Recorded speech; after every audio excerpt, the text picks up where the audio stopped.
Hey everyone, thank you very much for tuning in for another episode with the Comic Menu with your co-host Dell. I'm gonna bring up Caesar already. I lost him a bit, but he's back. What's up, Caesar? You okay over there, Yo, sir? yeah, no, I fucked up. Yeah, man, here we are. We're gonna have we have a special guest. We normally we do comic related things, but we also do pop culture, and you can't get any more pop culture than this guy. Yeah, it is like he's a meme within himself, pretty much. So I'm glad we were Caesar was able to get him on. But we had the good conversations already in the background. We're gonna bring him on. We're gonna introduce our other co-host for today. I'll let Caesar introduce him. Yeah. We got Frank from At Last Comics. He's a wizard on IG, and he does a comic impressing and all that good stuff. So he's a big fan of the guest that we have on tonight. So that's why I brought him in. I sure am, bro. And thank you guys for having me, man. This is such an honor. I got to tell you, I got like goosebumps right now. This guy. And then we have Palms. Palms, he's also another seller. He's also an admin on the comic book page on Facebook, and he does his shows and he sells some good prices and good books. And he has a show coming up on Sunday on Instagram. But there another fan of our friend who's coming on, and there you go. Oh yeah, Yeah. I'm excited for the show tonight. It's going to be a great show. Yeah, Oh yeah. So let me bring him to stage, and then Caesar, you're gonna introduce him. yeah. Here he is. Oh, look at that. That's Mr. Larry Thomas. We all know him and love him as a soup Nazi. As a matter of fact, whether you love him or hate him, Larry. I've known Larry for a long time. Larry, you ready to get your mind blown? We just did the math last night, me and my wife. 17 years. Wow. God. What? I've known Larry since Yeah, there are kids 2006. grew up. Since 2006, and Larry was a staple at my house when it came to parties and stuff like that. So it's crazy. 17 years is nothing nowadays. Hey, congratulations, Larry. How did you put up with this guy? I've only known him for like 4. You know, it's funny. I was doing a movie called The Adventures of Belvis Bash, and had this really heavy emotional scene where I actually had to cry.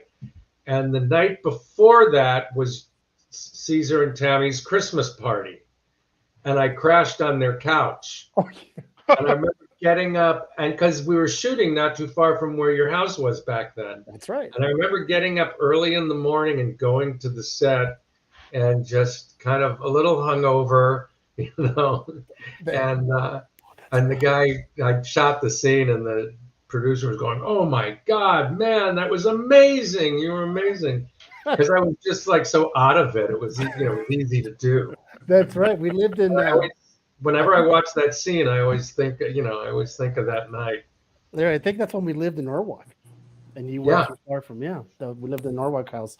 So listen, we're gonna people started to come on in, and as you all know, Larry, people are going to ask you questions about the show. We're going to feel free to talk about, and I'm pretty sure these guys right here who have tons of questions for you and stuff like that. So feel free, everyone, to drop your questions and comments in the on the comments, and Larry will put them up, and Larry will read and answer as much as he possibly can, and he will also plug a few things. He has an upcoming autograph in Quincy, Mass, this weekend at a sports card shop, and I'm also going to plug his book. Many of you guys don't know. Look at this guy. Hey, This guy has a cookbook, The Confessions of a Soup Nazi: An Adventure of Acting and Cooking by Mr. Larry Thomas. Look at that. So there's already a question ready, and before I actually answer or ask that question, we are going to start off with people that don't know. We're going to start off with a clip, and this is, I mean, obviously a lot of us have seen it. Like everybody over, I want to see over 25 probably have seen it originally, but if you have not, I'm going to say younger, because right? Because the parents. So if the parents are watching it, then the kids are watching it, and the kids know of this guy. Let me see, cancel. You probably get that a lot, right, Larry? I mean, you probably get like, "Oh, my son loves you," and he's like 8. You know? Yeah, kids from 8 to people from 8 to 80 seem to enjoy Seinfeld. It's amazing. Okay. listen, I keep Seinfeld on repeat at this. I didn't know you liked soup. Hard to believe. This guy makes the best soup in the city, Jerry. The best. You know what they call him? Soup Nazi. All right, I'm not letting you cut in line. Why not? Because if he catches us, we'll never be able to get soup again. Okay, okay.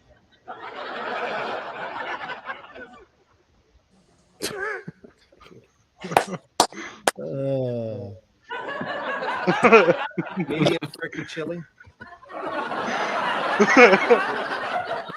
Medium crab bisque.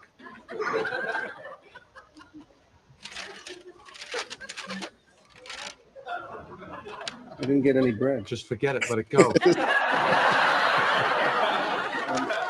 Excuse me. I think you forgot my bread. Bread, $2 extra. $2, but everyone in front of me got free bread. You want bread? Yes, please. $3. No soup for you.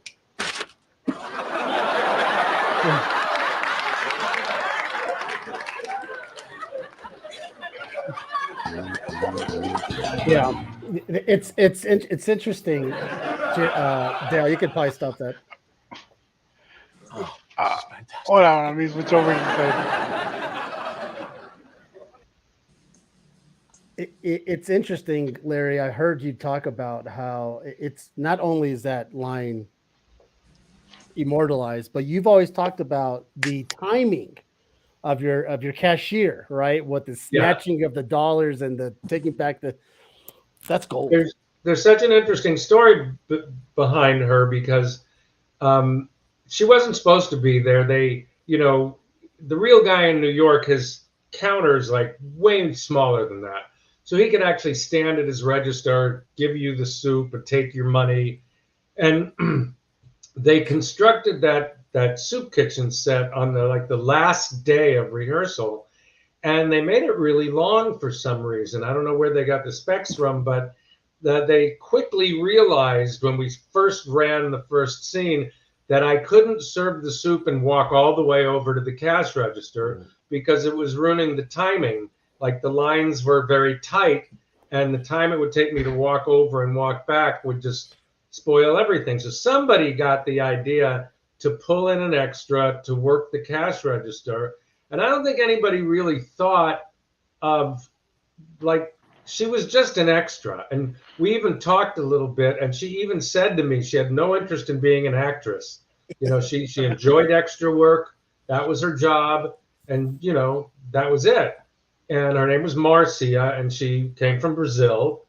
And then all of a sudden, she had to do that. She had to take the bag away and give George back his money. And I don't think anybody really thought about it until she did it, and it got the biggest laugh of the night. No other laugh that night was that big. And, through the years, people were always asking me who she is and all that stuff. And I ran into her on the set of the Larry Sanders Show sometime later on. And we sat down and talked for a minute, and she said, I told her, I said, you're so much more famous than you know from that one moment.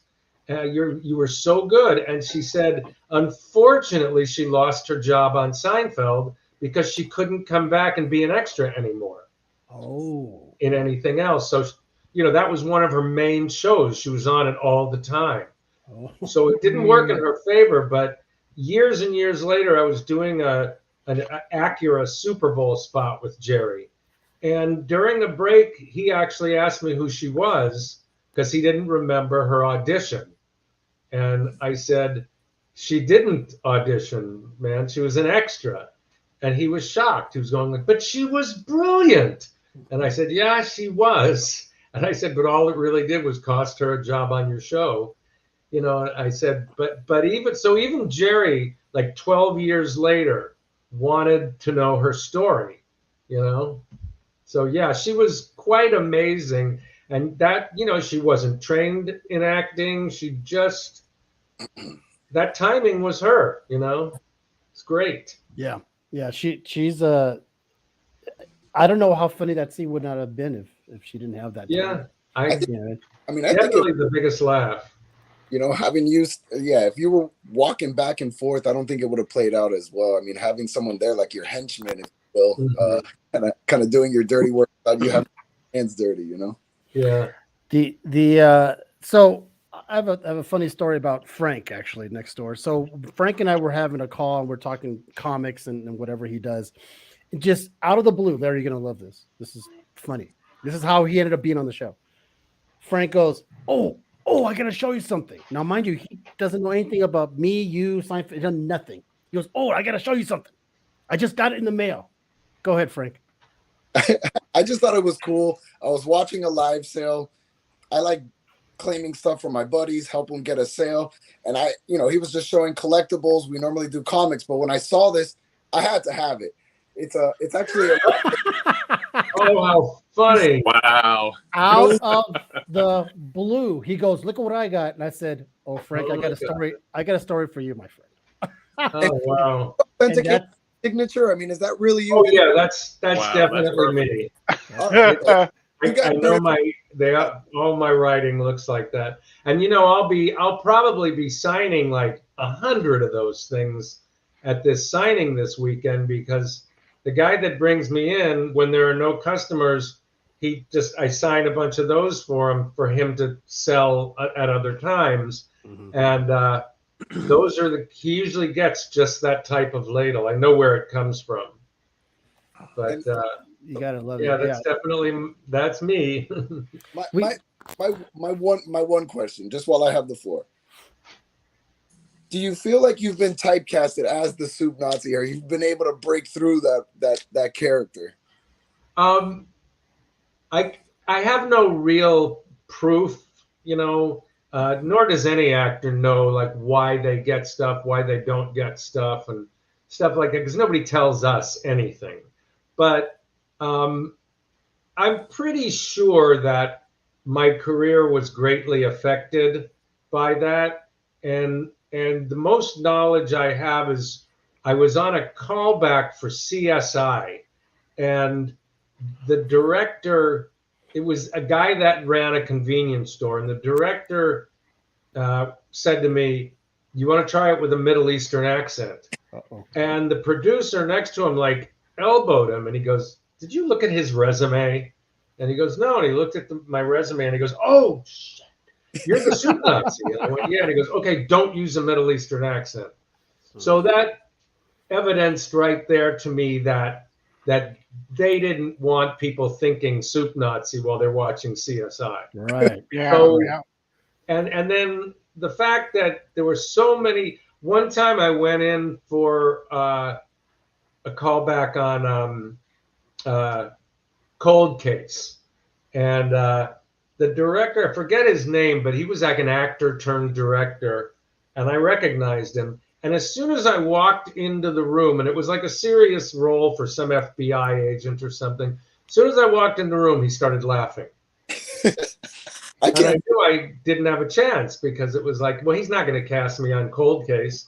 Right. Just the sight of me makes him laugh. So most evidence points to the fact that I did get pretty typecast as a result of not only Seinfeld blowing up the way it did and lasting as long as it has, but also that character. I mean, that character has a life of his own. I've met people that never watched Seinfeld or didn't like Seinfeld, but they know who the Soup Nazi is. It is very true. Larry is in an episode of Seinfeld that is top 5, if not top 3 of all time of all these Seinfelds.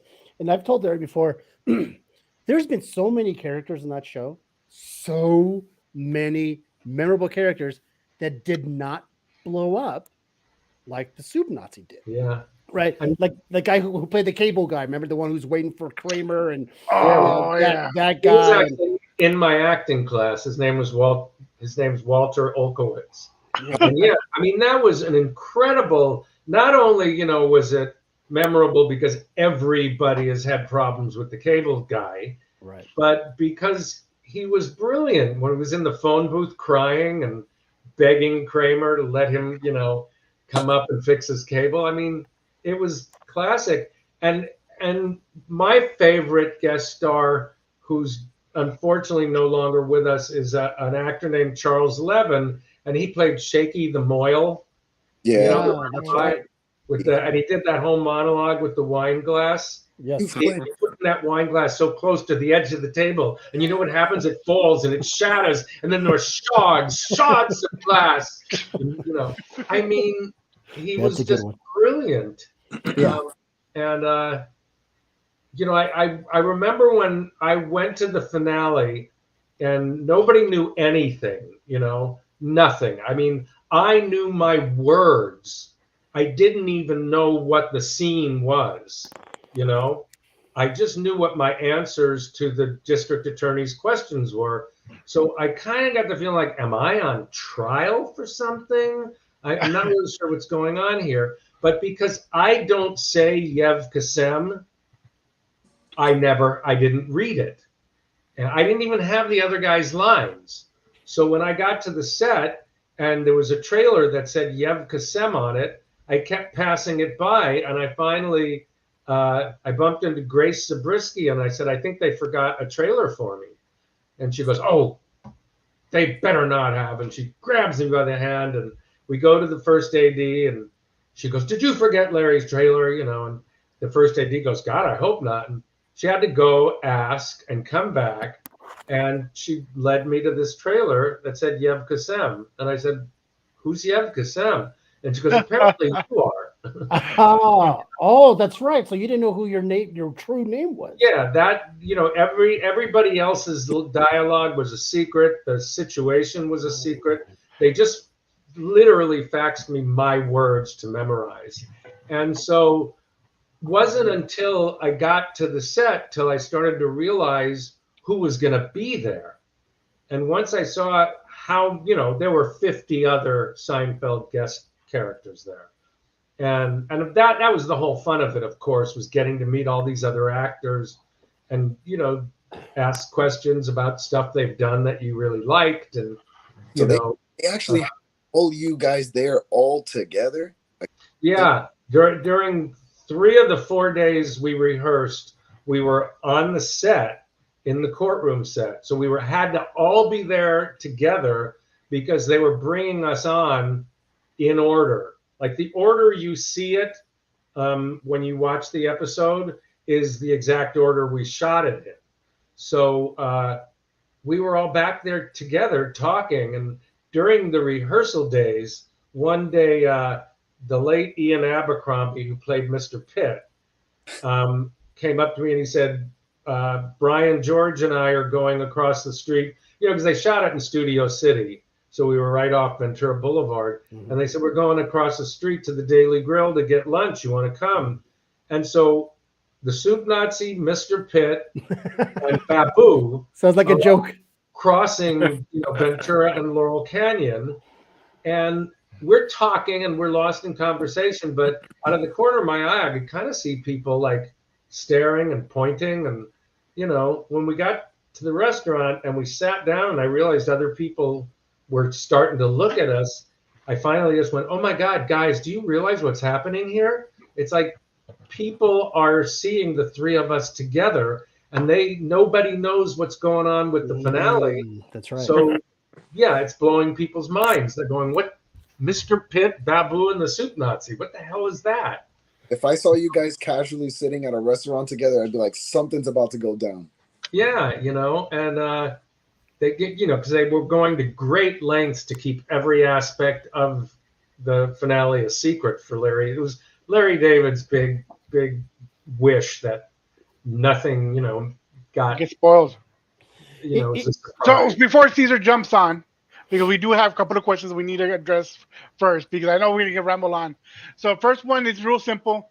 If you can, you cannot, Larry, that's fine. So there's a request. Can you do the voice? Yeah. No soup for you, Jan. There you go, guys. Now, first question before I jump back, this was the first one we missed. So this was the question: what was the audition process for the Soup Nazi on Seinfeld? Thank you, Eric. Eric is a Facebook friend. it's a very, very long story. In the book, Caesar's Read It, it takes up like an entire chapter because it stemmed from a lot of different things. But to just truncate it, it ended up with me asking Jeffrey Tambor for a favor to introduce me to the guy that cast the Larry Sanders Show, which he did, and set up a general interview, which I did. And it turned out that the same guy cast Seinfeld. And that's how he remembered me when the role came up. And because I had the right look, and we had even talked a little bit about that I do dialects. So, but the audition, it basically consisted of 2 auditions, what they call a pre-read, when you go and just read for the casting assistant. And then you go back to a callback where basically everybody involved in the casting process is there. And so the pre-read, the only really interesting thing I want to say about that is they didn't have anything written on paper for me to look at the night before the audition. So all I had to go on was the Soup Nazi. And they wanted a Middle Eastern accent, which that happened really instantaneously. I had Lawrence of Arabia on VHS, and I just found a good scene with Omar Sharif where he goes like, "You're drifting, Lawrence. Stop drifting. Be warned." And I went, okay, that's the voice, and I'll just imitate that. And then the other part of it was just deciding, like, what happens with a character on Seinfeld called the Soup Nazi. And so a friend of mine, Tom Ayers, who's an actor and a stand-up comedian, I called him, and he goes, well, ad-lib something for me, in case that there's no script and they want you to, improvise. And I said, well, he's probably serves soup on a like a cart or something, on a street corner in New York City. And, they probably come and get his soup and he doesn't like them, and he probably would say something to George like, "You, small fry, I don't like you. I don't like your looks. Go to the end of my line or you get no soup." And my friend Tom just went on and on about the no soup thing. And I went, why is that funny? And he goes, in comedy, there's just sometimes when 2 words like that are funny. And I went, oh, I don't hear it, but okay. And so the next morning when I was getting ready to go, and I was planning to wear like blue jeans and a white t-shirt and an apron because my first wife, Duffy, was an actress who was waiting tables, and she had an apron. So I got dressed like that, and it looked right. And for some reason, I just got this idea that I should be wearing an army uniform. Don't know where it came from, but I don't know. Maybe I thought military. I thought they call him the Soup Nazi because he's like stuck in his military past.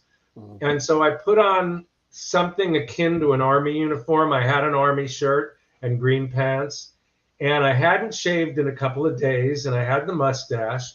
And Duffy just got this idea to put a beret on my head.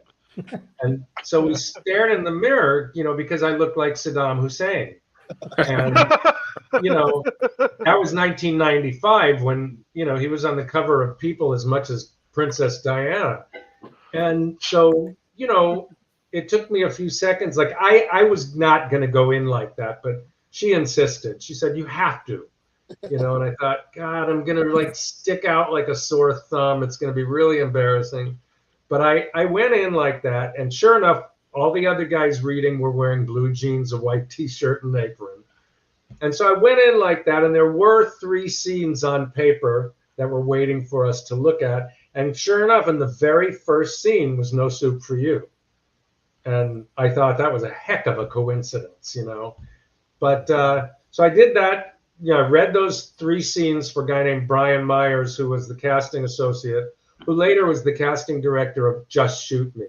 And he laughed in all the right places that I thought should be funny and more, because to this day, I still don't understand what's funny about No Soup for You. But I felt really good about it. But what I did, and he said something that was really positive, but not having a lot of experience reading for television shows at the time. I didn't realize that it was a positive thing, but he offered some information about what they're going to do, may and may not do with the episode. You know, he said, well, it's still in the planning stages, but, if it works out, you'll hear from us or whatever. And I learned after about the next 60 auditions for TV shows that if you hear anything besides thanks for coming in, it's good. If they share anything with you, it means they really like you. Otherwise, it's thanks for coming in, And then, but 3 weeks went by, so I pretty much thought I didn't get a call back. But what happened was they went on a hiatus of the show. And during that time, Spike finished writing the script. And they were just not sure about the script because Spike had never written an episode of Seinfeld. He was a young guy. He was new. He had been a Letterman staffer. And that's why the whole Soup Nazi thing was a Letterman staff joke, because they were right around the corner from him. And so they'd eat his soup many days of the week, and they nicknamed him the Soup Nazi because of his attitude.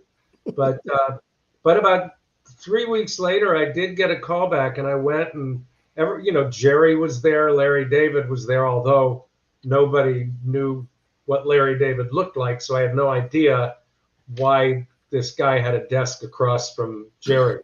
They were like dueling pianos, their desks. Oh yeah, buttered up. Yeah. And I knew Jerry, and then there were a bunch of like the other writers and producers and stuff, but I had yet to figure out who was who.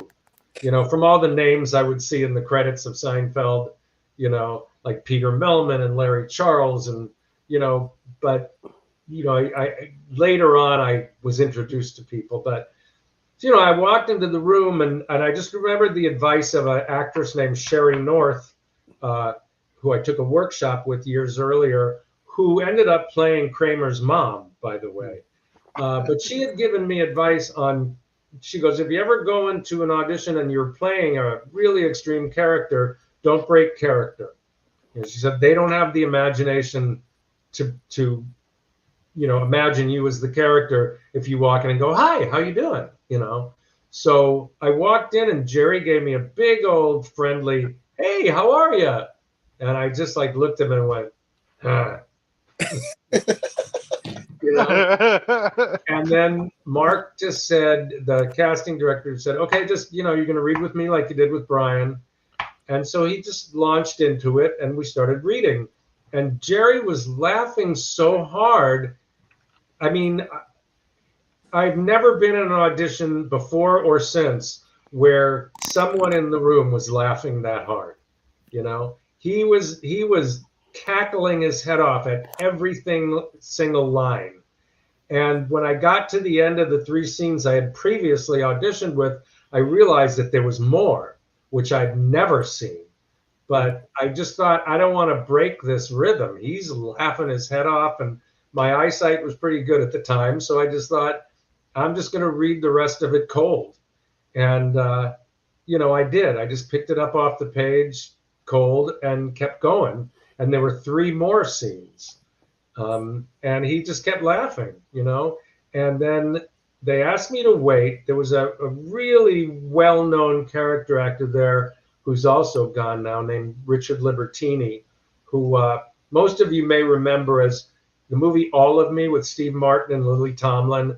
He was the guru, the Indian guru who kept running around going, Edwina, backing ball, Edwina, backing ball. And he was the guy I was reading against. And they asked me to wait while he went in there and read. And then they brought me back in again. And oddly, Jerry just said, I thought it was really funny, but I don't understand why you're so mean. He goes, so can you do it again and be a little nicer? Just at times, just like, and I thought, what? That won't make any sense at all, And I probably I don't know what it sounded like. I can't remember, but I had to do it for all 6 scenes. And he never laughed once. Well, there you go. Nobody in the room laughed once in 6 scenes. But you did have to be a little nice with Kramer. There was a couple scenes where. Well, yeah, that was he's the only one who understood him. Yeah, that but I wasn't nice. I was kind of like dismissive nice, but because I just felt like this guy didn't like making contact, so when you do force him to make contact, you get yelled at, and it ended up they made me wait again for a while, but then Mark finally came out and told me I could go home. But before I got off the lot, I got paged from an agent I had back then who had nothing to do with the audition. And I called him from a payphone, and he told me that they hired me. And when I got to the set, I, was go right to Soundstage 9. And when I got on the set, Jerry came over to me and he goes, "You know what, man? Forget about the direction I gave you. Just do what you did. The meaner, the funnier, I guess." Yeah. So that was my first introduction to how great it was going to be working with those guys, especially Jerry, because he had no ego about who was right and who was wrong, as long as it was funny. And to me, to this day, that's why the show is so brilliant, because it just was fun. Whatever was funny was what they would use. But you're right that the actual words "no soup for you" is not as funny. It's the delivery. Yeah. Because if you would have, right, Larry, if you would have just said in your normal "no soup for you," come back when you're here, it just isn't funny. But because people were not expecting it, I think that's the goal. Because you're so fucking mean. I guess it came from my decision to play this guy. It came from a very real place. My decision on how to play the guy was like, he doesn't like talking to people. He just wants to serve as many people as he can, as fast as he can, get the people served, make the money, and, and all that. And I didn't want to confront or be confronted, but I made the decision that if you confront this guy, you're going to be sorry, and a lot of people are like that they don't want confrontation, but if you force them into it, you get shocked. That was my decision on who he was. And it just kind of worked out that way. And even Larry David, when we finished shooting that night, he wanted to retake a couple of things. And one of those things was originally when Elaine did the Al Pacino impression, I just yelled "no soup for you." And he wanted me to do it again with her and say, "Very good, very good. You know something? What? No soup for you." He wanted me to bait her in like George with the "you want bread? Yes, please. $3." And so yeah, he thought I was playing the guy with kind of a wicked sense of humor and baiting people in, but I wasn't really. No. I was just playing a guy that had a very short fuse, and he's like trying to get rid of you or trying to move ahead. And if you keep bothering him, you're going to get screamed at. So, if you guys, Larry, where can you find your book? Is it still on Amazon? Yeah, it's still there. So if you guys get the book, on chapter 12, it is the Seinfeld experience and the mulligatawny soup. So he actually has a recipe for mulligatawny soup, and he also has a recipe for jambalaya. So is that taken? Mulligatawny is really all my friends love it, and they always make me make it frequently throughout the year. But then also, Caesar, you had my chili when we were. I was about to say, if you haven't had Larry's chili, you're kind of missing out. I'm assuming it's in here, right? You have the chili. The chili is what kind of started off the idea for the book, because people were bugging me to write a book with recipes in it, and I didn't really know what format I was going to use, and I just decided early on to tell the story of my chili and how it helped me a lot in the theater department at Valley College, because the teachers liked it. And once I told that story and showed it to my friend Linda, who was helping me publish the book, if I wrote it, she said, "That's your book. Tell stories about your acting experience and where your cooking intersected with acting experiences." And that's once I started to do that, the book really wrote itself because that was easy to do. I was always cooking throughout the years, and it often had something to do with what I was doing as an actor at the time. So that's what the book is about, really. There's many people don't know that Larry started out as a theater. He was a thespian of the theater, right?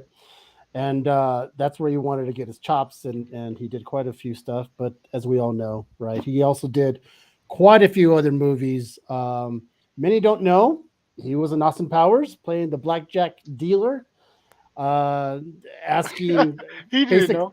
basically telling Austin Powers, what was it, Larry? Maybe you should hit, sir. Yeah, I suggest you hit, sir. I was at an autograph signing years ago in Texas, and on Saturday morning, the very first person to come up was this young kid, and he just came up to me and he said, "Say the line," and I went, "No soup for you," and he goes, "Oh, no, the line," and I went, "What is the line then?" And he goes, the thing about hitting in blackjack, and I went, "Oh, I suggest you hit, sir." And he goes, "Yeah, that one," That's so and I odd. said, "Kid, you just made my day. Pick anything on the table and it's yours." It's like Speaking of so funny. when Larry was years ago, I would accompany Larry on quite a few autograph shows and just kind of keep him company, and I'll never forget, Larry. You probably don't remember this. I'll never forget. So this guy comes up, and Larry has all his poke pictures, and he has, of course, the Soup Nazi, and he has I think a screenshot of you as a dealer, and you have all these stuff, and this guy's like, "Oh my gosh, I'm such the biggest fan, and my wife loves you, and this and that, and can I get a picture?"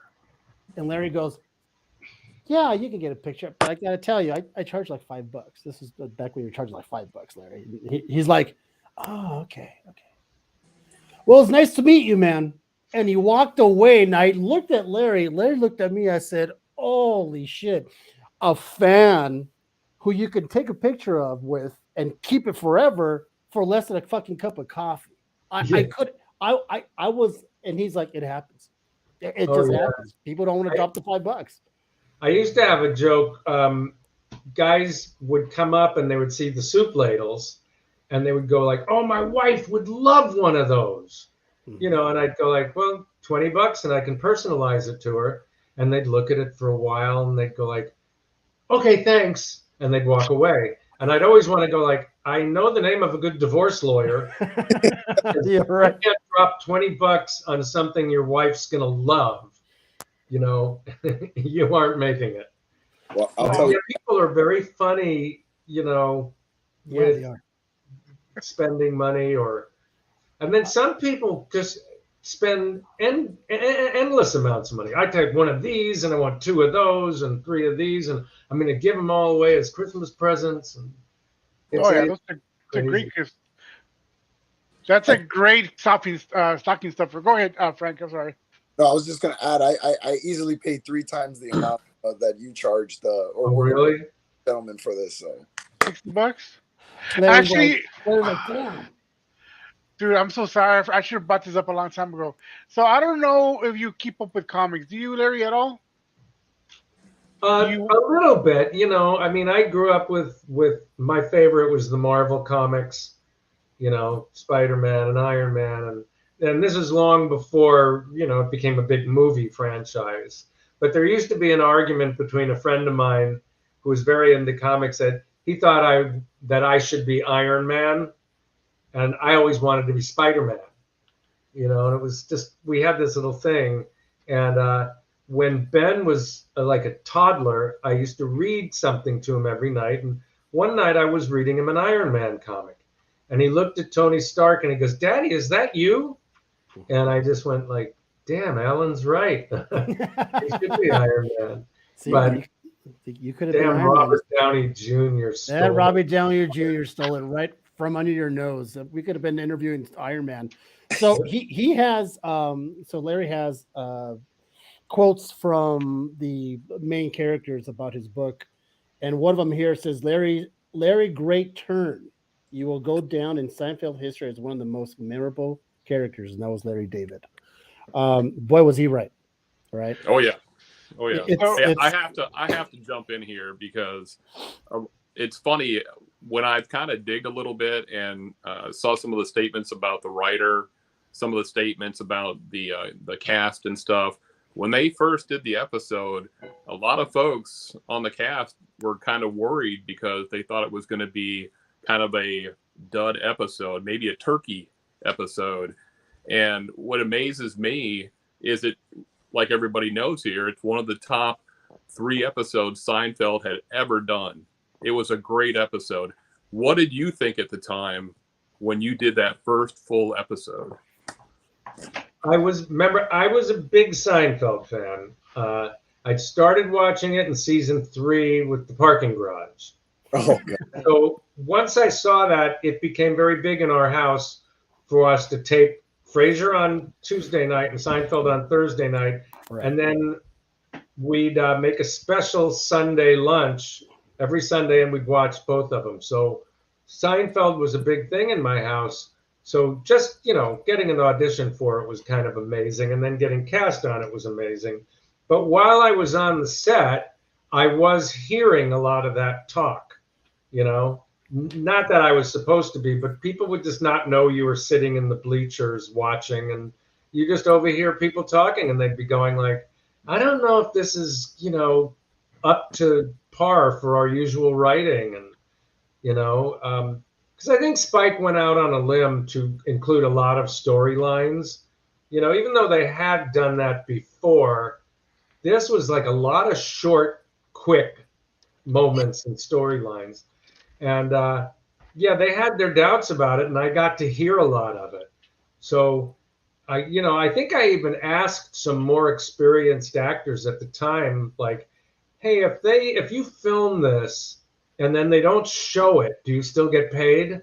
Because I was, like Caesar said, I was like a theater actor and I didn't know much about primetime TV. And so, I was a little worried about maybe they won't air it and will they still pay me? I mean, I got paid $2,600 and I really needed it, at the time. And so I was less, sort of thinking that it's going to be a really good episode and more thinking that, wow, what if they don't even show it? I had my doubts. And the funniest thing was I didn't even get to see it the night it aired because a friend of mine had booked a room in a Hollywood restaurant that had a big screen TV in the back. And it was kind of like a private party. And she had just bought, I think, a Cadillac. And the valet guys had it out in front on Highland. And some bunch of guys in a van just barreled into the back of it. Right like in the middle of the episode, we heard this giant crash and everyone went running out there and it turned out to be her car, like the host of the party. So we didn't even go back in and watch the rest of the episode. So I didn't even get to see it the night it aired. And but I just started, hearing things. The next day I was in the post office and some guy told me I looked like the soup Nazi from Seinfeld. And that's, and then that weekend, the news kept airing similarities between me and Al Yeganay, the guy the character was based on, And again, I knew so little about TV. I thought I was going to be getting paid every time they showed it, but I found out later that royalties. Larry will sign those, like that episode where Larry was Dave. Jerry was signing the 1-cent checks from the Japanese show. That's Larry. Larry was signing the 1 cent and getting the carpal tunnel with his hands. Talk about royalties, Larry, and I know I asked you about comics. The reason I was asking, I don't know if you ever saw this. I know I know I Caesar never showed it showed. to you. I didn't. No? No. Well, this is to be the first time you see it then. That's you on a comic. Oh, that's funny. So there's a series called Do You Poo where they make parodies of like different things. Recently, this came out about a month ago, right, Caesar? Yeah. Yeah. And it was so funny that we had this plan to have you on, and then this came out. I'm like, oh my gosh, Yeah. we gotta show it to him. So that's you. Yeah, I wanted. Hopefully, we would find it, and then Larry was like, "Yeah, man, send it over. I'll sign it." And we were going to give it away in the show, but we couldn't get a copy of it. So, Yeah, that thing sold out fast, Larry. Oh wow. yeah, there you go. You're immortalized as Winnie the Pooh now. That's with cool. the bad toupee. Hey, Do You Poo has no limits, man. No, Yeah, that's has no limits. to be in. So, I like- so go ahead, Dale. I was just saying that I like they had the soup on here as well. Like they put a lot of detail into it. They just didn't put you. They had I don't want to even butcher the name. Caesar, can you say the name of the soup? Mulligatawny. Yeah. Yeah, yeah. They speak. Larry brought up about him. People not believing who he is at times. He told me a long time ago. He goes, I had people come up to me and say, "Hey, I went to your soup place and you weren't there." And Larry's like, "It's a character I play on TV. I don't actually own the soup place." That I'm pretty sure that happened a lot, right, Larry? Yeah, I still get that, and I still tell people that. But that was the reason for writing the book, because other friends of mine that were accompanying me on those shows, every time somebody would say that, they'd go like, especially my friend Linda, she kept going, "You should write a cookbook," and I kept saying, "Yeah, but people will be fooled. They think I own a restaurant, and that'll just make it work." Add on to it. But she kept saying, "You got to write a cookbook. You got to write a cookbook." And I said, "Well, I cook, but I never write anything down. So I have to write." So I literally, since there's 52 recipes there, I cooked a recipe a week for a year, so I could measure everything and write it down. So that was, besides just writing for a year, I had to cook every week for a year. Well, it's not a small book. I mean, it's a fucking novel, and It's good detail, pretty much. And Fred, you had a question, friend? I just got one. I mean, obviously, aside from the obvious, the Soup Nazi, who, since you are a fan of the show, prior to you being on the show, who was your favorite character? Well, as far as the four leads, I feel like George was the backbone of the show. I just think he's the flavor of the show. But and he kind of sets everything in motion too. But except for Kramer does cause a lot of damage with his bad advice. But George kind of sets everything in motion. But as far as the guest stars go, that Charles Levin, who played Shaky the Moyle, is my favorite guest. Shaky the Moyle. I thought he was brilliant. Watching it again, I'm constantly amazed by how brilliant some of the other, guest characters are. And like I said, there's been so many, but very few are as memorable. And we could ramble off so many guest characters. And I just saw the one. I just saw the one with the girl who heckles Jerry. The very rambunctious. It's funny, but yet she didn't blow up. So it's so that's what it is. I was always very jealous of Steve Heitner, who played Banya. Oh, because, and funny, Steve's first episode as Banya was called The Soup. The Soup. So we about a year and a half ago, we did a signing together, and we were signing ceramic soup bowls together because of that. But I was really jealous because when I first met him, he told me a story. He said, I was rehearsing my very first episode, and the first scene I was rehearsing with Jerry stopped in the middle of the rehearsal and said, "You're coming back. We're going to write for you again." And I was so jealous because Spike, who wrote the episode that I was in, wanted to write more. You know, he felt like I could be his breakout character. But they just flat out told him, no, we don't want the Soup Nazi back again. Mm. You know? And he would always tell me it had nothing to do with you. It's just the way they feel about the episode. They don't want to, you know, try to, you know, have lightning strike again. Yeah. Well, Banyan's, as a matter of fact, I just saw the episode today where he gave the Armani suit, right? The Armani. And he's fucking funny. Yes. Banyan is just funny. It's the in that whole suit. Yeah. And he was in my episode. You know, you saw him in that first Oh, scene. that's right. That's right. Soup, and he made it to the Soup Nazi episode.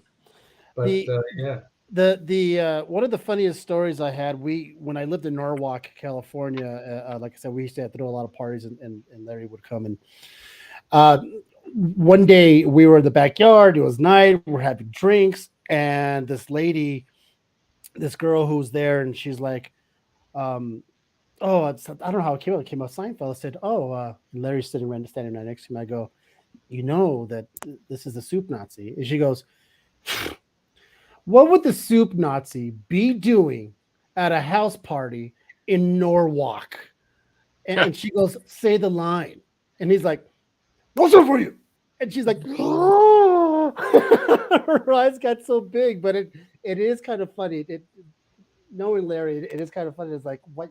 That it makes no sense. Why would Larry be as if Larry, you know, Larry lives in mansions up in the Himalayas, and you know, it's that whole thing. So it's always fun to reminisce with this guy. I remember that. That's funny. But yeah, it's blown up a lot. But I'm to get back to that original question about typecasting. I'm still very grateful for what it's done.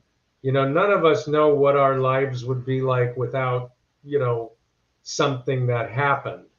And I don't know what my career would have been like if it wasn't for that episode, you know, but, you know, I'm very grateful for everything it's done, and that I've been able to make a living based on it, you know. Yeah. And Jerry's answer to that email I sent him about, you know, having a really good year in 2020, he wrote me back and he said, you know, what a wonderful thing to hear. I'm so glad that perfect performance you did for me all those years ago is still serving you. And any work is good work in this crazy business. That's right. Larry, I have a question. I don't know if you can answer it. Is it true that Jerry was banned from the real Soup Nazis restaurant? Well, that's what Spike tells a story in the special material of season 7, that after the episode and after all the publicity and stuff, they were in New York and Jerry wanted to go get the soup. And I guess when Al saw his face and made the connection, he just went ballistic. Yeah. He started, you know, and Al's a loose cannon. I mean, he once called, are we allowed to curse on this show? Yes, of course. Yes. He once, and it's on YouTube, you can find it. He once called a female correspondent from Fox News a stupid bitch. On camera. Yeah. So Al could be a very loose cannon. And so he went off on Jerry with like every curse word he could find, you know, telling him he needed to apologize to him and all this stuff. But when I met Al, he actually confided in me that he thought it was really funny and that part of what he was doing was an act. Yeah. Oh, you know? Makes sense.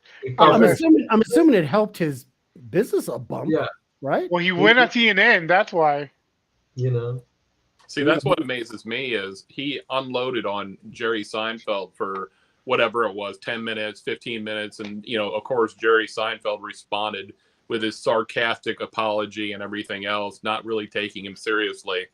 But the thing that kills me is he had all that free publicity that helped his restaurant. It ultimately helped him career-wise, but he still was mad about something, which was just complete insanity in my mind, thinking that he was still mad because they used his character, I guess, without his approval. I don't know what it was, but he ultimately benefited from it, and he was still angry about it. So he didn't like, being referred to as a Nazi.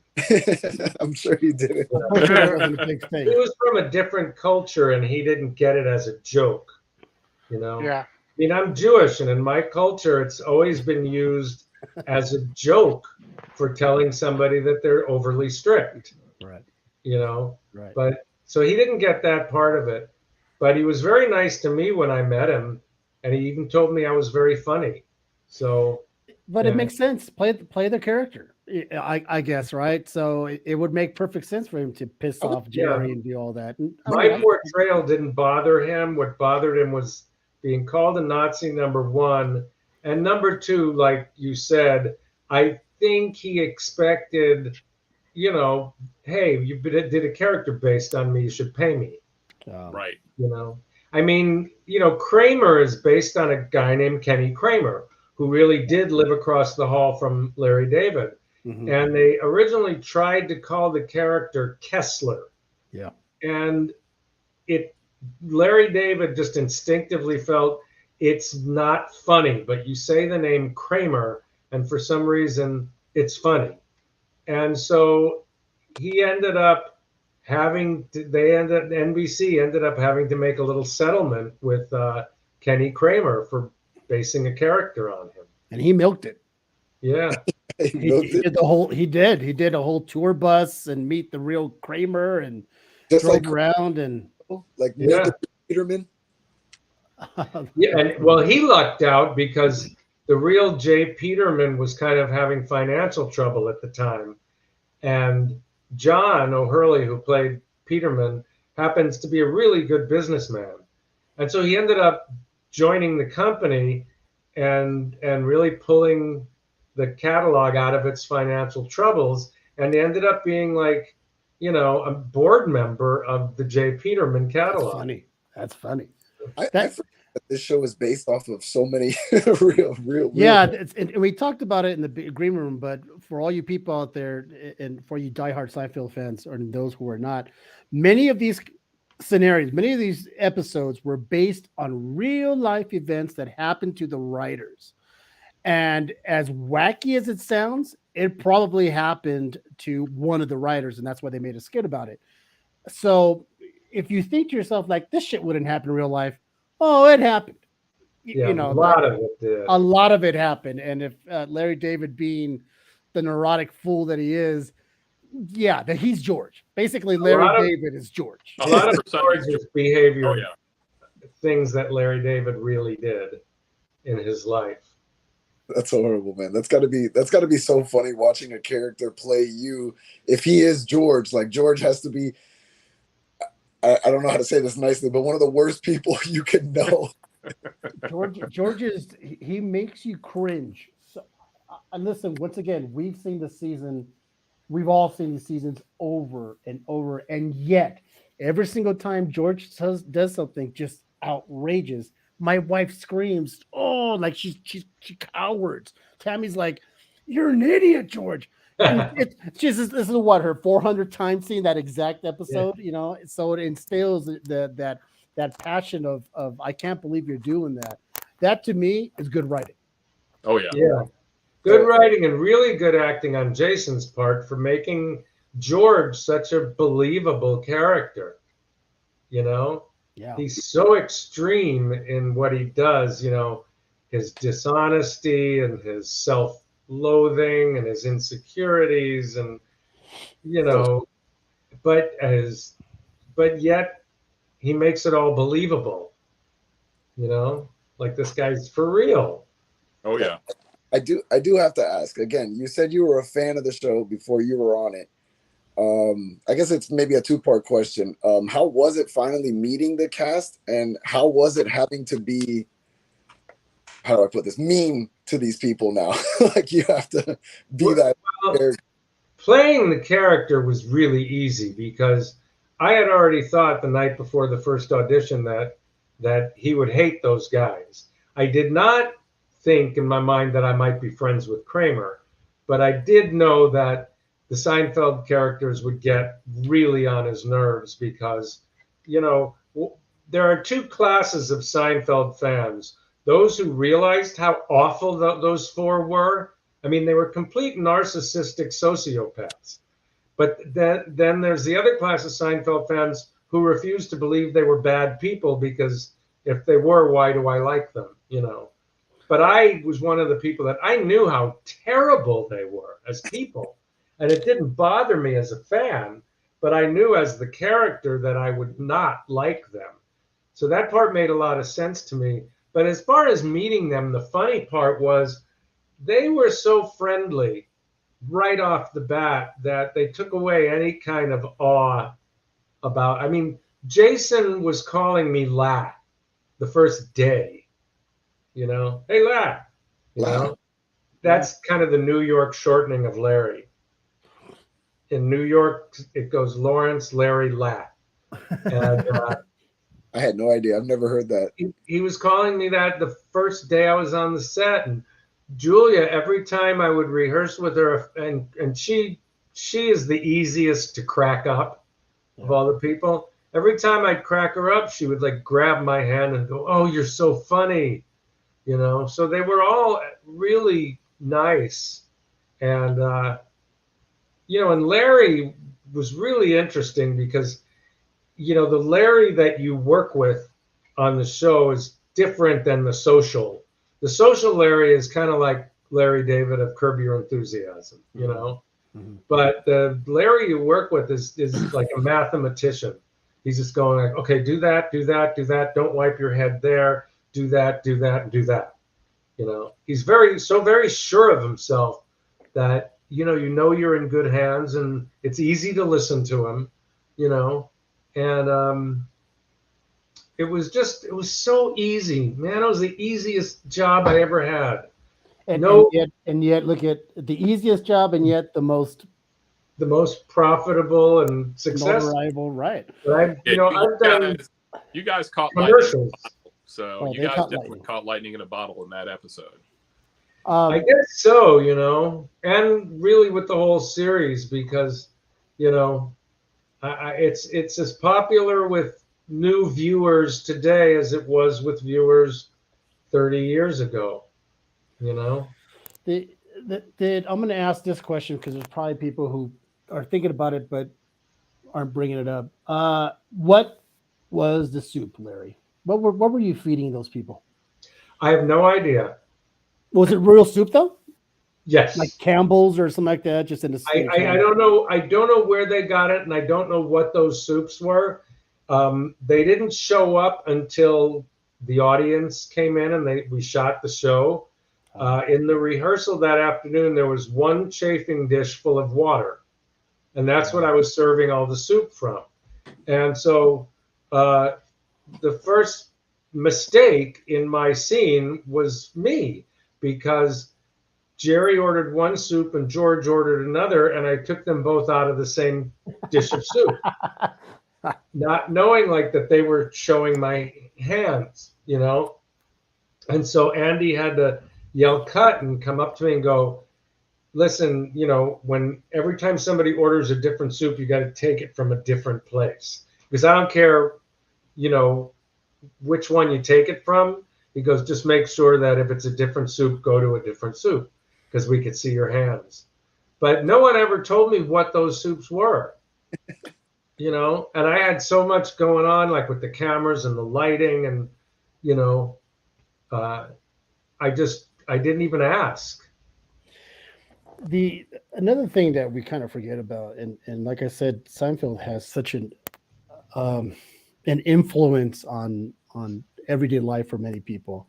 Me and Tammy call each other Schmoopy. That was the know, right? What's that? That's the same episode, right? I mean, same episode. Now, see, that's the gold with Seinfeld. You start to watch. I can tell you what the episode is going to be by the first 2 minutes. I'm like, oh, this is the pants, or this is the whatever episode. But you forget as the show goes on, you're like, oh, that's right. This is also the other episode, right? Because they have like 2-3 different things going on per episode. So you, after a while, it kind of jumbles up like, oh, wait a minute, I didn't realize that situation was in this episode. Right. So Schmoopy, I'm seeing a lot of that. You know, the one very famous storyline in Seinfeld happens to be in an episode about something totally different. yes, You know, and you go like, oh, that's the girl who he forgets her name and ends up calling her Mulva. Mulva. Yes, It's not even like the title of the episode is something totally different. that's right. And That's that right. just happens to be a side story. But it became one of the really famous stories and really famous characters. That was one of the greatest things for the season finale, that even Jackie, the lawyer, notices that every time someone enters the courtroom that they have a different nickname for everybody, you know? Mm-hmm. So it was funny having them all come in, the Virgin. Yeah. You know, In fact, we just recently watched the introduction of Jackie Child's episode, and it's the one I think with the low talker or the close talker. You know, I think it's the close talker. And in the his very first episode, he says the close talker. So in the finale, when he goes, "You have a little nickname for everybody, don't you?" Yeah. You know, it's like Jackie Child. it's in his very first episode that, you know, someone has a nickname. He just did a commercial recently as the character, didn't he? Yeah. Mm-hmm. I'm telling you, I mean, even that actor who's been in a lot of things, he goes back to the old Jackie Childs because everyone knows Jackie Childs. Yeah, we did an autograph show in Sacramento about a year and a half ago, or about a year ago maybe, and we sat next to each other, and then we got to do a Q&A together, and it was really fun, you know, because we both have our own perspectives. But then again, it's really fun to talk to any of the guest stars because we've all got our own perspectives on what happened during our episode. You know, and then we all have the same perspective of the finale, you know, because we're all together. I have to ask this too, just you personally, when you were doing that episode, did you have any personal story or personal experience that really kind of really drove home, really stuck with you over the years and stuff that you haven't talked about a whole lot, that you just remember that kind of it was a good feeling or just a good experience at that time? Well, I've mentioned a few of them, but it was nothing but good experiences. You know, from in fact, it was a 4-day work week because of the Jewish holiday. I think it was Yom Kippur, but they took one day off, and that was the worst thing for me because, you know, it robbed me from one day of being on that set. And I remember sitting in the bleachers with Tom Barry, who in that episode, he played Lane's building superintendent that wouldn't let her move the armoire. Right. Yeah. Mm-hmm. But of course, he went on to star on Cold Case and other things. But he and I were sitting next to each other in the bleachers watching them rehearse the Jerry's living room stuff. And I just remember like going like, man, wouldn't you love to come to work and do this every day? And he's just going, oh, God, that would be paradise. You know, I mean, every moment in that soundstage was just golden. And I didn't want to leave. I mean, you know, I had mentioned that Larry David wanted to do 2 retakes. After the audience left, about 3 o'clock in the morning, he just came by and he goes, don't get out of costume. I want to do 2 things. And one of them, of course, I already said, he wanted me to add the, you know, very good, you know, something to Elaine. But he also wanted me to change the line to the Spanish guy who said, por favor. Yeah. Originally, I had said unacceptable. And of course, he wanted me to change it to adios, muchacho. And so I ended up having to play that moment with Larry David. And they brought the close-up of the actor in, you know, for editing. But I was really saying adios, muchacho to Larry because the actor had already left. Oh, so gotcha. Larry played that scene with me. Yeah, that was kind really of the difference between throwing a jab or a knockout punch. That knockout punch was adios, muchacho, and that was just a killer line. Just That was perfect. pure. That was pure Larry David. Just Oh yeah. he just wanted to change that line, but Yep. he really. Oh, that's a really good question. Yeah. When he finally released me and I had to go, it was awful because I knew I was leaving probably for good, and I didn't want to. I didn't want to leave that soundstage. But the answer, I'm pretty sure that I don't think a lot of what they did on Seinfeld would be acceptable today. I was about to say. By the way, Dale had to drop out. He's having issues with his eyes. He couldn't stop rubbing it, so he's rubbing off. I mean, so he had to get off. I agree that this show, if done now, the way the society is looked upon, it would not. Imagine doing a show about the contest now, Yeah. about a whole show about masturbation. There's a lot of TV that would not be acceptable to today's standards, I think. Well, we watch some shows, and we'll watch a couple episodes. And I'm like, how did they get away with? Like, take the cigar store Indian. Yes, that would never fly today. Oh my gosh, that is so. The cigar Indian. That you could name off. There's so many. Oh yeah, episode after episode. It's just so good, but yeah, people wouldn't accept today. They're so wrong, and yet they got away with it.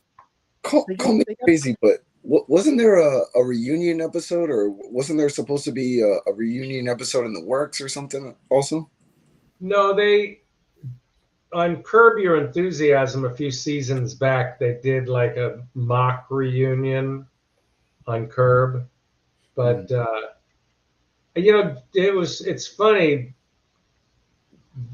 just to show you like how popular it still is. A few weeks ago, Jerry was doing a live show, and some heckler yelled something about the end of the finale. And just to mess with him, Jerry said something to the akin of, we're thinking of changing that, but I can't talk about it. It's in the works or something. And I started to get emails from like the Huffington Post and, all these publications wanted to know if I knew anything about it. And then finally, they interviewed Julia, and she said, there's nothing going on. As far as I can see, he was just messing with the guy. Right. All right. Well, the next question is if you knew of anything and if you were allowed to hint at maybe something going on, but I'm sure you wouldn't if you did, right? Yeah. No. Well, I wish, believe me, I would love nothing more than to work with those people again. And, the person I have kind of run into most is Jason. And he wrote the foreword for my book. Yeah. I happened to have run into him at a play just before the book went into publication.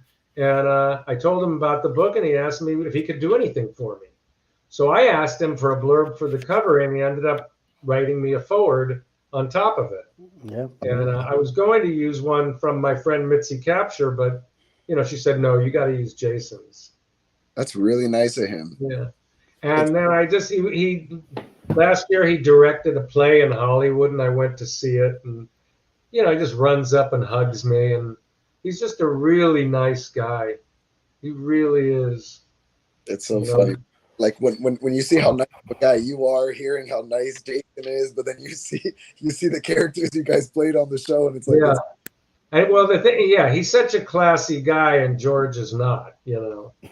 Right, George is far. He's so not. It's like even without glasses, he did a commercial recently also, and I can't remember what he was referencing to Seinfeld, but it was just seeing him without even glasses on. I was like, whoa, this is so crazy to see, him out of character. We all have our top. We're gonna start winding down here. We usually try to keep it over an hour, but we're having such a good time, so we're going a little bit over. Let's do this. Let's at the top of your head, and Larry, I'm gonna go to you last because your mind's flying. What are your guys' top 5 episodes of all time. Now, I could start because I'll stagger a little bit, but I will say, of course, Larry's episode is one. The contest, the ugly baby is. We just saw the ugly baby the other day, and it is Be the baby. it is just hysterical. Um, and see, now I'm confused. I was going to say the one where Jerry, the one with Jason, George didn't know if he should zip up or go help them, but it's the contest, right? So that's the thing we are just talking about. Um, what is the other one? I do like the Banyan one with the soup, Jerry, the soup, Mendy's. Mendy's. And I think the last one, oh my gosh. I got to be quite honest. I'm not a big fan of season 1. It's a pilot, right? It's a pilot season. Yeah. It was just not. It was dry. It was It dry. was not as funny, right? It's like they were trying really hard to be funny. But I think at season 3 was when it kind of took off. Yeah, even Kramer's character didn't build up to what his kooky craziness until. Yeah, if you watch the first season, Kramer's a whole different guy. He seems like really out of it and depressed. He's not the kind of guy. He's just kind of more just laid back, and it just didn't work very well. All right, let's see. How about you, Frank? Okay, I really liked Man Hands. I thought Man Hands was one of those one of those hilarious ones. Me and my father-in-law, we always reference that. I really like the one where Elaine's stalker, I guess, makes imitation version of her as a mannequin, and that was just really funny how they would display the store. That was a really good one. Oh man, I really like Frank, George's dad. I like the Brazier, the man's ear episode where he had the man boobs, and I mean, there's just so many of them. And of course, the soup Nazi. I mean, you're a legend in my household. So at my house, it was one of those things where it's like my mom and I had 2 older brothers. We were obsessed with Seinfeld, but then my dad was one of those fans that didn't care for the characters. So it was just one of those split things. But I can literally say no soup for you, and to hear my mom's laughter just melts my heart. And Cool. How about you, Palms? What do you got? Going back and talking about the episodes, they were so multi-layered. You always had at least 3 or 4 storylines in each episode. So I always go back to thinking about characters. Now, there's episodes like, obviously, the Soup Nazi episode is just spectacular and lightning in a bottle and great. But I also think of, of course, the master of my domain is always kind of a given. The Jerry Stiller doing Festivus. Come on, man. I mean, that is always, and I always think of Elaine and Jerry Stiller going at each other. You want some of me? You want some of me? I mean, how could you even make it through that scene being an actor? Because it was so freaking good. Yeah. If you watch the bloopers, is even hysterical because they you said, Larry, Elaine is Julia is so easily crack up. She was constantly cracking up in those bloopers. But I mean, you have the characters we talk about Banya. Every time Banya would show up, it was just like you were there. You enjoyed the episode. He was so over the top, kind of in his own little world and oblivious of other people, but just hilarious at the same time. Any of the Newman episodes and Newman and Jerry going back and forth. And of course, Bryan Cranston. Everybody forgets Bryan Cranston was a great character, kind of sprinkled throughout the series. And he went on to do other great things in the future, but he was so good in Seinfeld too. So I can't really nail down episodes per se, except a handful, obviously. But the characters were so good. It is funny seeing Bryan Cranston with hair. Yeah. You had a couple of bad characters. Elaine's boyfriend, he played Putty. Oh, Putty. Yeah, Putty was awesome. Putty was amazing, dude. I don't think his character has. I don't think, and anything he's ever done, he's had to break character ever, right? So, Larry, top 5. Well, I think my favorite episode is the Briss with Shaky the Moyle and the Pig Man Big man Park Jerry. of Space. I forgot that Pigman was that. Oh yeah, yeah. All that was in that episode. Of course, the contest, I think, is probably their most brilliant, achievement. Yeah. Just, I remember seeing it for the first time and going like, I cannot believe he got that past the censors. How? Right. Because they didn't. If you think about it, they didn't. He worded it so well that technically nothing was mentioned. Some people did not know what they were talking about. They knew what they were talking about. But everyone knew what they're talking about without saying the word masturbation or anything like that. But when Kramer came in and slapped that money, that was it. I'm out. I love I think it's called The Old Man, the one when they were volunteering to take care of old people, and Jerry had that old man to take care of with the records and stuff. That one to me is brilliant, and that actor that played the really crotchety old man, his name's Bill Irwin. He was the first guest actor to be nominated for an Emmy Award for that role. Yeah, and there's a group of 6 of us. I'm one of them. Marley Matlin, Judge Reinhold for The Close Talker. Jerry Stiller was nominated one year for playing Frank Costanza.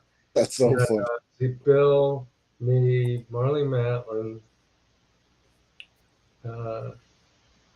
And Lloyd Bridges for Mendelbaum. Izzy Mendelbaum. But I love that one with the old man. There's so many. Oh, and the parking garage, of course, is one of my all-time favorites because it was the first one I ever saw. And, my reaction was, this is pure genius, I love the Chinese restaurant because it's a great departure from the whole format of having all these great storylines. It was just one storyline. Yeah. But it was what a brilliant idea to have them waiting for a table in a restaurant, through the whole episode. So those are some of my favorites, You just reminded me of Jerry Stiller, which to me is comedy gold, is when he resumed cooking and his flashback was him the same age, in the Korean War, and he's he's the same age. They didn't get a younger actor. They didn't do all that. It was just Jerry Stiller playing, Costanza with the hat on. He was brilliant in that role. I mean, he's always been brilliant. Like, one of the things I talked to him about backstage at the finale was I wanted to tell him how good I thought he was in a dramatic role in The Taking of Pelham 1, 2, 3 with Walter Matthau. And he told me some funny stories about working with Walter Matthau. But I've always loved Jerry Stiller, and he just struck gold as Frank Costanza. I mean, it was just a brilliant characterization. But then again, so is Estelle Harris, as George's mom. I mean, again, when you watch the two of them, yeah, that was fun. That was at the finale party. But when you watch the two of them as people, then it's easier to accept how crazy George is.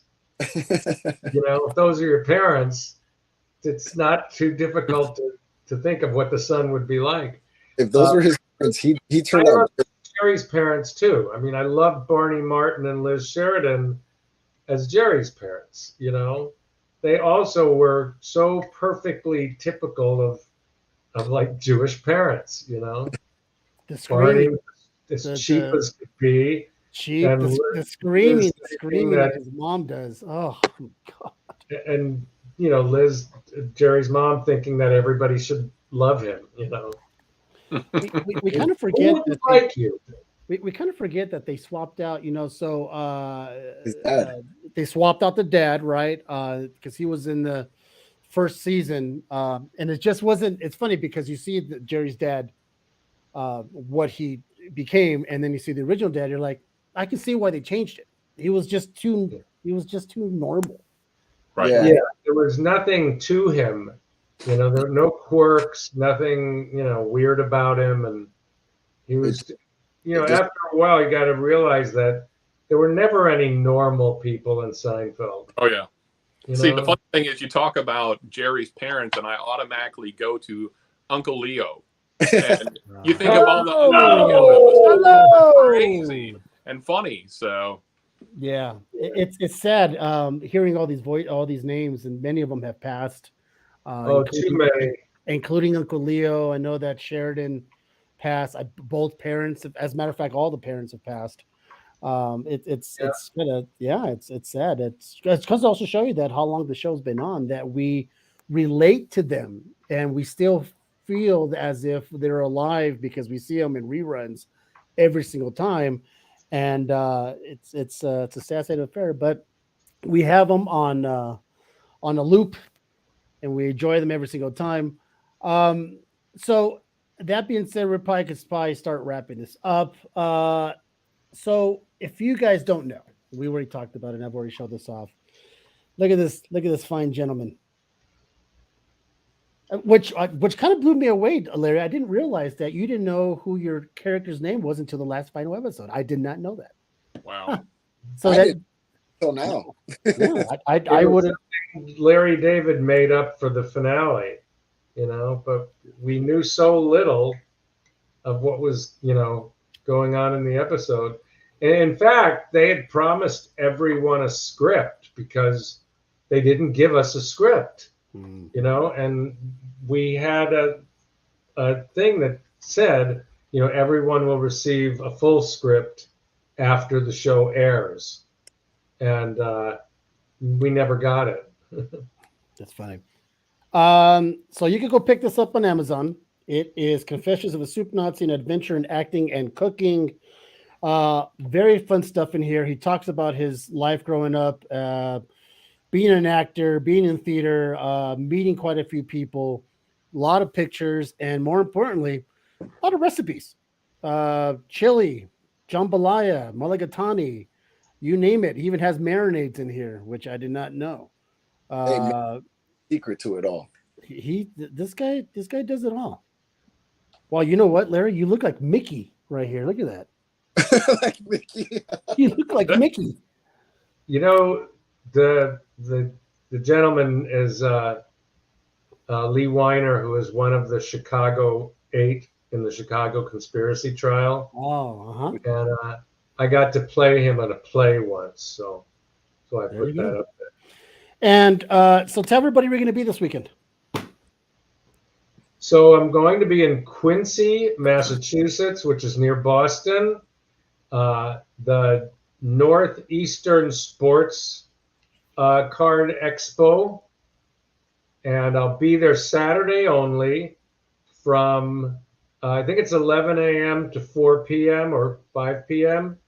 But I will be there signing. And I haven't really looked at the list, but I hear there's a lot of great ball players there, and sports guys from the Boston team, the Massachusetts teams. So if you're a sports fan, it's a great place to go. Yeah, go and get yourself a soup ladle sign. Let me see that soup ladle there. I wish Frank. I would live closer. I'm in Florida, man. Otherwise, I'd be there in a heartbeat, dude. There are a lot of those. I'm pretty sure Larry's going to be signing quite a few of those little soup ladles. So go over there and support this guy. Get a soup ladle for your wife, for yourself, for your mom, anyone who's a Seinfeld fan.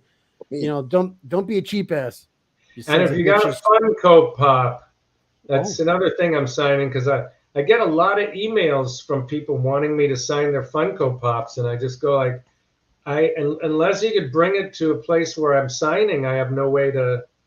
I'm not gonna like have people send me a bunch of stuff because I don't want to be responsible. That was my. I was gonna say, Larry, Frank, I'm surprised you don't have a Funko. Do you? If I can find a Soup Nazi Funko, I think I might start my collection off. I should have known that was a thing. They got comics, Funkos of everybody now. I mean, they got a Do You Poo. Yeah, no, they have. It's vaulted, but you can still find them, and they actually call it Yev Kasem. Now is that because of the whole rights thing? Yeah, they chickened out. They made Funko made a vinyl idol figure a few years before, back in 2014, I think, and they called it Soup Nazi. But then when they got around to making the Funko Pop, which is 2021, I think, they chickened out and called it Yev Kasem. You see, the show couldn't hang nowadays. This is what we're talking about. Right. Yeah. they couldn't do it. 100%. About you, Frank, why don't you go ahead and tell people how to reach you and all that good stuff? And I mean, if you guys are interested, give me a big time follow on Instagram. I'm at Last Comics. I spelled it the way it should be without the space on Instagram. We dabble in comic books. We do cleaning, pressing, submitting services. We do live sales. So if you guys are interested in any sort of collectible or comics, check us out over there. Just like my guy, Real Dracula's Wolf, aka Caesar, and my guy Palms over here, man. Definitely give us big time follows on Instagram. Larry, I just want to say one more time, man, it is a complete honor. I mean, this was like one of the biggest surprises of this year. I mean, never did I think I was gonna grab this and then meet the legend himself. I'm such a huge Seinfeld fan. I freaking cried. I was a kid. I mean, I'm younger, so I cried when I was a kid, listening to Green Day and the finale and giving all the clip shows and all that good stuff. So this made my day. I mean, my year. So thank you guys for having me, man. so Frank, not to put you on the spot, but are you going to get the book? That was going to be my next question. I wasn't going to put him on the spot, but if I buy the book, can I send it somewhere to be signed? I'm not near Massachusetts, but I'll bother Caesar maybe. I don't know. But yes, I'm going to buy the book, of course. so Larry's like, okay, then I'll sign it. You said I want the ladle. You're the only signed thing. You know, it's weird. I have all these comic book artists, and you're the only signed memorabilia that I have on my wall. Oh, thank you. Yeah, no, that to me is a fan. That's the reason why I brought him in. Palms, where can we find you next? I'm always on Facebook. You'll see me occasionally on the comic book page. I'm on Instagram quite a bit now. I do live sales on Instagram, do unboxings on Instagram with Caesar most of the time. Yep. Larry, thank you for stopping by. Like I said, obviously, you probably noticed pretty quickly we're all huge fans. And it was great to hear kind of the background stories and get to know you a little bit more. And yeah, I'm definitely buying the book. And if there is a way you can sign it, I definitely want you to sign it. So thank you again for stopping by and sharing a little bit of time with us. Thank you. It was a pleasure. I would more than $5 for a signature. Okay, so don't. I will pay. If you do. Well, lucky for you, Frank, this show gets uploaded on YouTube, so your memory it's instilled in stone that you're on. And cross promotional. This guy down here, he has to do your press and cleanings. He's a great seller on IG. He's a good dude. Give him a chance. Check out his shows. Just give him a follow. Yeah, give him a follow. So for me, everyone knows at this point who I am.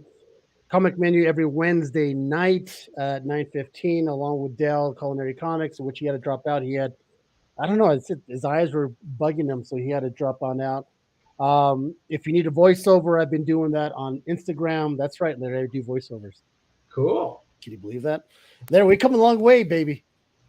I need one. See, don't you forget. Oh, that's right. I'm gonna do a voiceover for this guy soon because he has an interview coming up, so I'll be doing that voiceover.